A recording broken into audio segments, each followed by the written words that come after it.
আকিকা না করলে বাচ্চার কি কোনো ক্ষতি হয়? ইসলামে আকিকা একটি সুন্নত আমল। সন্তান জন্মের পর আল্লাহ শুকরিয়া আদায় হিসেবে পশু কুরবানি করে গরিবদের মাঝে বন্টন করাকে আকিকা বলা হয়। ছেলে সন্তানের জন্য সাধারণত 2টি ছাগল এবং মেয়ে সন্তানের জন্য 1টি ছাগল আকিকা করা উত্তম।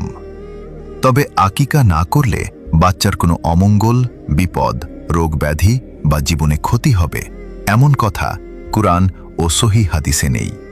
তাই আকিকা না দিলে বাচ্চার ক্ষতি হয় বা বাচ্চা বিপদে পড়ে এ ধরনের কথা সঠিক নয়। রাসূল সাল্লাল্লাহু আলাইহি ওয়াসাল্লাম আকিকার গুরুত্ব সম্পর্কে বলেছেন, প্রত্যেক শিশু তার আকিকার সাথে বন্ধক থাকে। 7ম দিনে তার পক্ষ থেকে আকিকা করা হবে, মাথা মুন্ডন করা হবে এবং নাম লেখা হবে।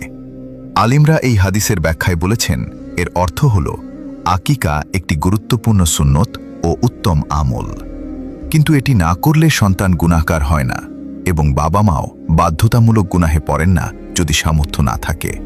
তাই সামর্থ্য থাকলে আকিকা করা ভালো ও সওয়াবের কাজ। সামর্থ্য না থাকলে কোনো গুনাহ বা বাচ্চার ক্ষতি নেই। ইসলামে অমূলক ভয় বা কুসংস্কারে বিশ্বাস করা ঠিক নয়। আল্লাহ নিয়ত ও সামর্থ্য অনুযায়ী আমল কবুল করেন। রাসূলুল্লাহ সাল্লাল্লাহু আলাইহি ওয়াসাল্লাম বলেছেন, যে ব্যক্তি মানুষকে ভালো কাজের দিকে আহ্বান করবে সে ওই কাজ সম্পাদনকারীর সমান সওয়াব পাবে। তাই দেরি না করে এখনই কমেন্টে মাশাআল্লাহ বা আলহামদুলিল্লাহ লিখে পোস্টটি শেয়ার করুন এবং সওয়াবের অংশীদার হন। আল্লাহ আমাদের সবাইকে সঠিক জ্ঞান অর্জন করার তৌফিক দান করুন। আমিন।